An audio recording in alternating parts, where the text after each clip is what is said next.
Hey, what up, guys? Let's talk about Chapter 12, Political Participation, Part 2, American National Government, Snow College. I'm Professor Dr. Weston Jamison here in the house for you guys. Let's start off with a few current events before we get to the meat of this thing. I don't know if this is really surprising that Trump is cutting all of these funds to the World Health Organization. To be honest with you, I'm not sure I agree with it either. I think the WHO does a lot for the world, but I feel like the WHO has held so much back from us, and I think they're in China's pockets. I mean, these are my opinions. I'm sure you guys have your own opinions on the matter, but and of course, I'd like to hear what you guys have to say. I'm gonna try to turn on comments so I can see what you guys have to say. I think it'd be cool. Few things going on with the oil markets these days. A couple things. First of all, oil demand obviously is down. Nobody's driving. Nobody can leave their houses. So oil is going way down. You can see the prices. I think in Gunnison the other day, small town south of us, I saw oil at 208. Right outside us over here, it's like 221. In places in Texas, it's down to 130. So yeah, I mean, demand is down. But secondly, there's also a new deal between Saudi Arabia and Russia, and they've agreed to lower the production to try to raise the prices, which, I mean, look, it sounds bad for you and I, but there's a lot of people that work in oil in this country that need those prices to be high in order to make a profit. So, especially in Texas. So we'll see how this goes. I, you know, I don't know what to say. Again, Biden has promised America in the last debate that his vice president would be a woman. And now there's all these allegations against him for sexual assault, and all the women that are on his short list to be the vice president, guess what they're saying about this? Yeah, nothing. So, shows you where their priorities lie, right? And if you're like me and you live in San Pete Valley or you're around this area, it felt pretty good. We're able to still move around. I had a nice burger today from Malt Shop. I was able to drive up and get a burger. I wasn't able to go in, but I was able to get a nice burger. That's what I appreciate about it. The Utah governor has ordered all adults entering the state to disclose their travel plans, but we are still able to move around. Most of us. I know in Salt Lake it's a little different for you guys. So if you guys are up in Salt Lake, I'm sorry about that. I'm sorry to brag about my delicious burger I had today. But keep going. At least we have a governor that believes in states' rights and believes in individual freedom. And so this is a good thing. Most of us in this state are still able to move around. And I'm really appreciative of that because I know for the mass majority of the United States, they are locked into their houses. And especially in Texas, it feels authoritarian. It feels Gestapo. It feels like a police state. And I know this isn't the America that you grew up in or I grew up in, and it's not the America I want. So eventually, and you saw what's going on in Michigan. If you don't know, let me catch up real fast. In Michigan, there was a total stay-at-home order, and the people are rebelling. Right now, they're in front of the governor's office, and they are rebelling, which is what Americans do when they feel their rights and freedoms being taken from them. The good news is today we got a short lecture. We're talking about the Electoral College and what it is, and are we opposed to this? Are we opposed to what it is? First of all, let me start with what it is. Essentially, what it is it's our founding fathers' way of providing representation for extremely small states. Okay? So, this system is essentially that each state has a set number of delegates, right? So we have a set number of delegates per state. Now, this is determined upon by population. California, of course, has the most delegates, electors, as they're called, because they have the most population. They are the most populous state in our union. States like Wyoming and Montana have 3 electors. And that's because not only do they have extremely small populations, it's based upon how many representatives you have and how many senators you have. Now, everybody should know that every state has 2 senators, okay? But I can understand it if not all of you guys know how many electors each state has.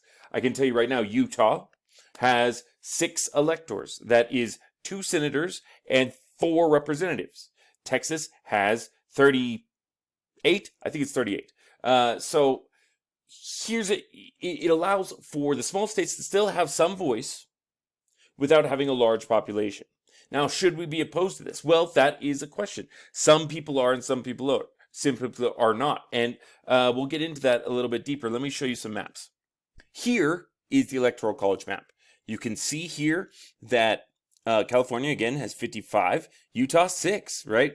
But we know for a fact that, well, at least in the short term, California will always be blue because there is a lot of Democrats in the state. That's just how it is.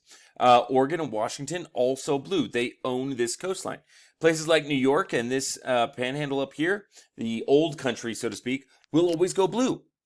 But the thing is, why are some people upset about this system? Well, a lot of it has to do with representation, right?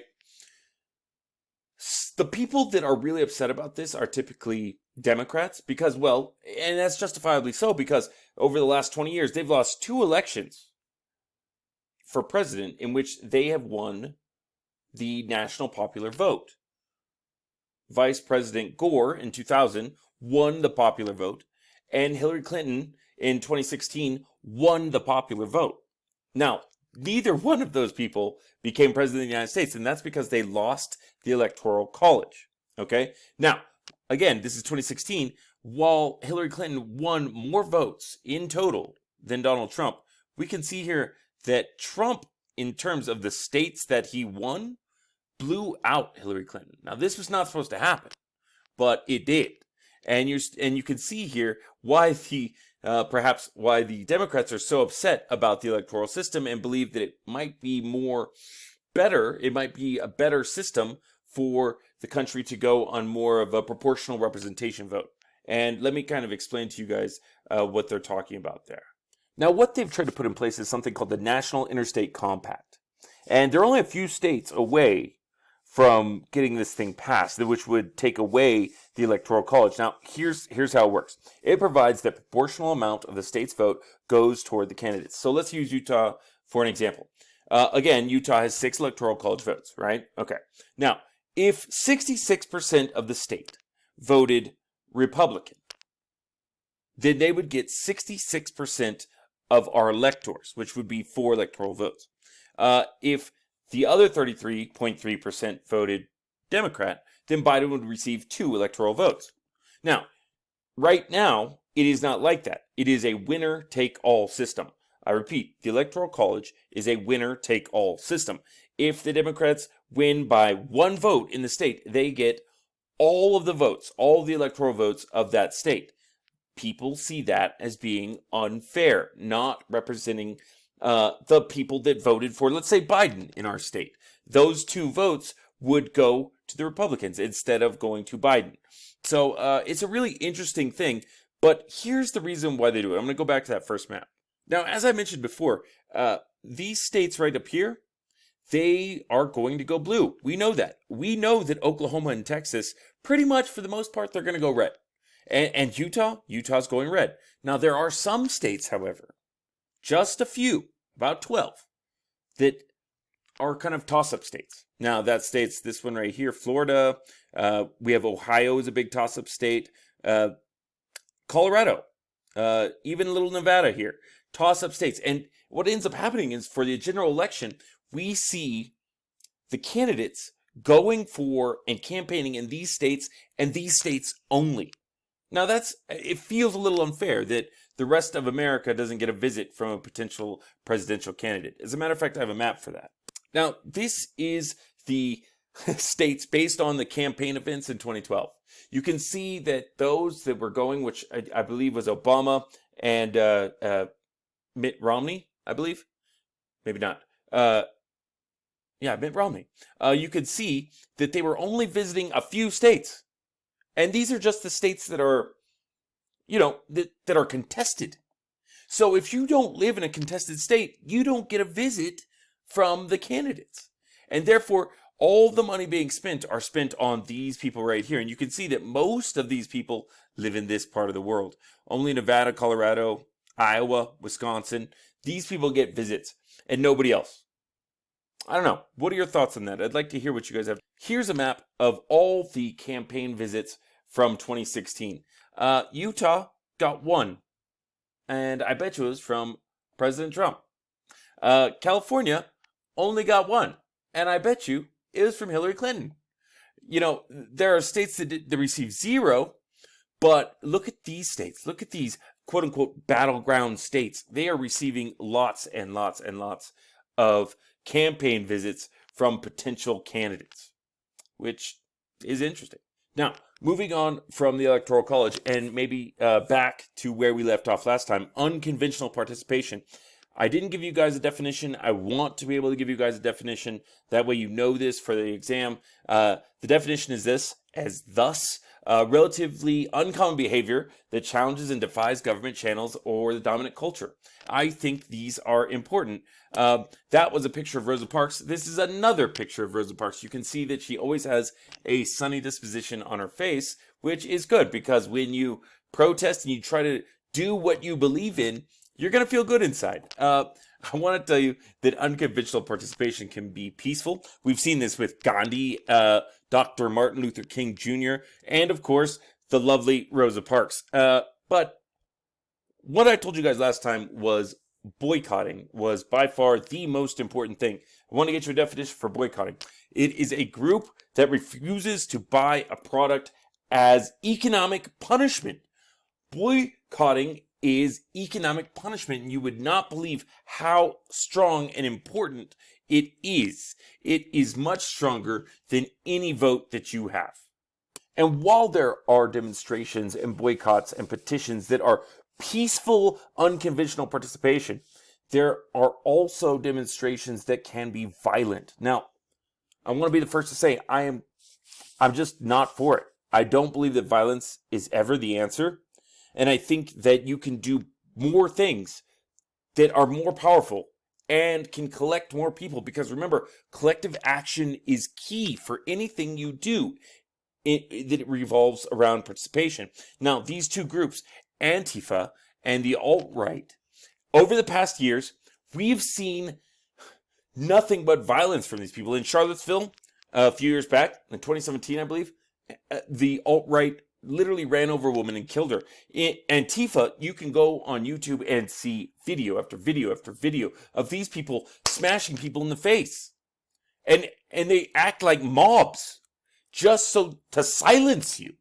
It's really, really sad.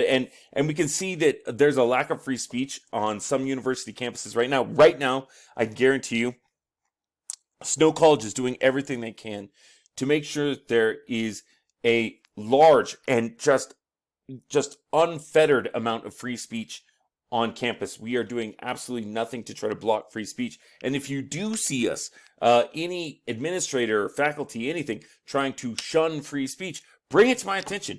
Bring it to our attention. We want to be able to stop that kind of thing. So that's all I have for you today.